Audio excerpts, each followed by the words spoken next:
Good. All right. It is March 4th, 2021.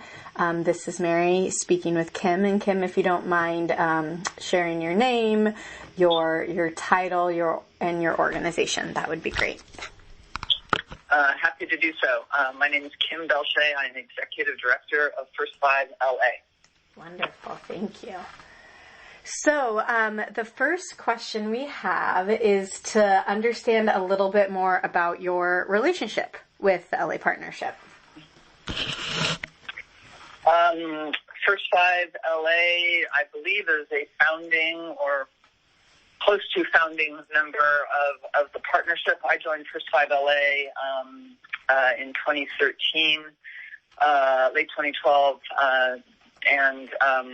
so I know that our involvement with and support of the partnership has predated my arrival. And I think the Baby Futures Fund was created in 2012, if my memory serves me correctly, or 2011. So we are a funder. We are a partner. We are a participant. And I think we're strong champions of the work of the partnership. Great.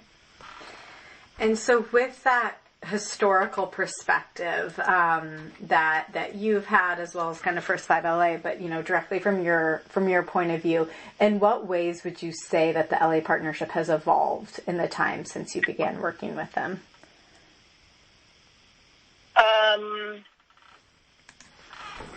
I think it's evolved in terms of its strategic direction and focus.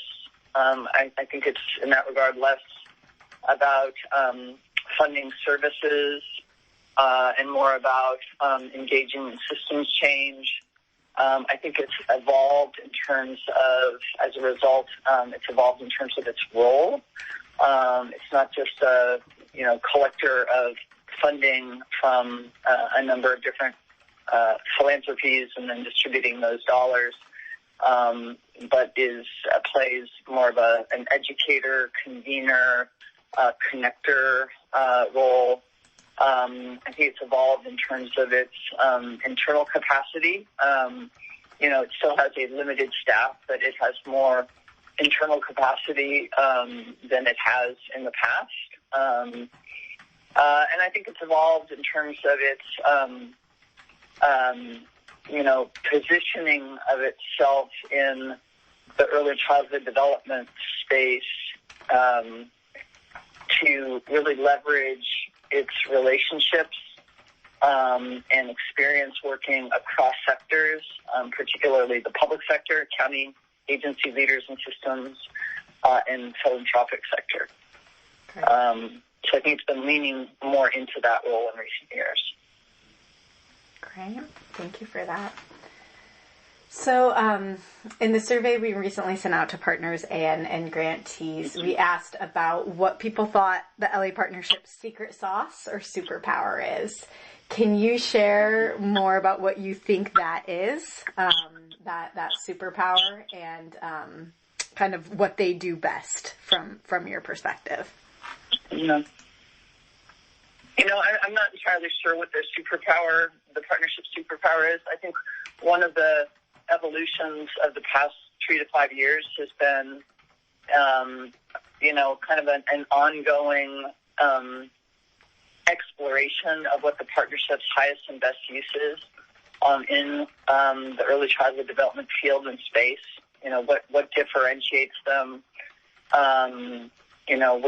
What is their role and contribution in the context of a lot of funders, a lot of county agencies, a lot of systems and stakeholder leaders representing early childhood education, child health, family strengthening, et cetera. I think the potential secret sauce is connecting funders that may not see themselves as early childhood development funders when, in fact, early childhood development is a critical piece of advancing the solutions they've identified as priorities, whether it be issues around homelessness, high school graduation rates, economic development, et cetera.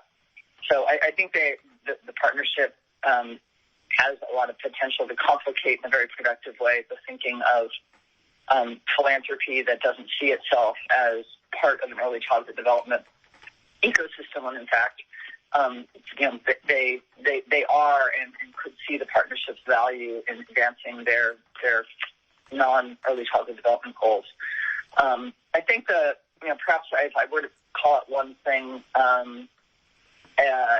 it's what I touched on a moment ago, which is, you go back to the history of the partnership with our much beloved and sadly missed Rich Atlas and Cindy Harding, and the conversations between philanthropic and county leaders.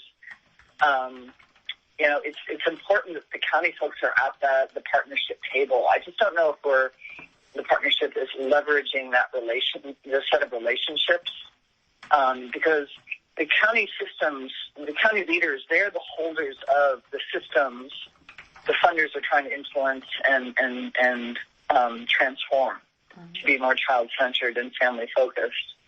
And I just, and I should have said, Mary, at the front end, I have been very distant from the partnership over the last 3 to 5 years because of our, we hired, we reorganized aligned to our new strategy, which is focused on system change, and, brought in some and elevated within different team members who have played different roles within the partnership. So Christina Altmaier, as you know, has served on the executive committee, so I've really deferred to her in terms of, working most closely with the partnership. So my observation about secret sauce or developing secret sauce may be just, reflective of my distance. But I think the potential power, and maybe the partnership is exercising it, is leveraging in a productive, constructive, respectful way the resources and assets that a county agency brings as a holder of a system, and what philanthropy brings in terms of ideas and research and resources. Great. That's really helpful. Thank you for that, Cam.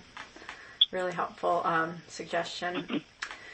So, this kind of ties into the next question about opportunities going forward. But I still want to ask it because there might be more for you to say there. But what do you see kind of as the biggest opportunity for the LA Partnership over the next few years? Mary, I'm going to probably answer this way to a number of your questions. I don't think I know enough about where they are right now. Okay. Yeah. So I'm a little hesitant to say,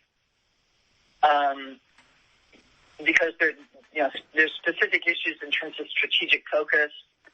There's specific issues in terms of content. Mm-hmm. Like the ideas you identify below.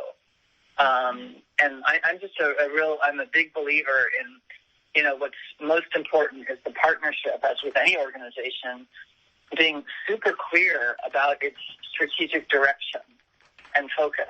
Mm-hmm. And then using that to inform, and then being clear about, okay, so what are the big bets, the big areas that are helping or hindering, and let's say it's a systems change strategic direction. And then it's like, so, what are the critical systemic barriers that are holding children and families back? And, maybe the focus is on, some broader areas of education, child well-being, family economic empowerment, et cetera.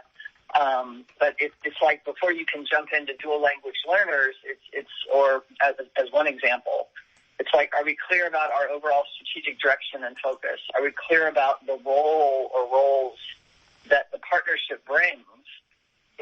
And then you begin to think more deeply about, so, where are the buckets that allow us to advance our strategic priorities and do so in a way that leverages our differentiating role and contribution. And it may or may not lead you to dual language learners and family engagement. It may lead you in some different directions. So, I certainly have opinions on like the items in 4B, but I would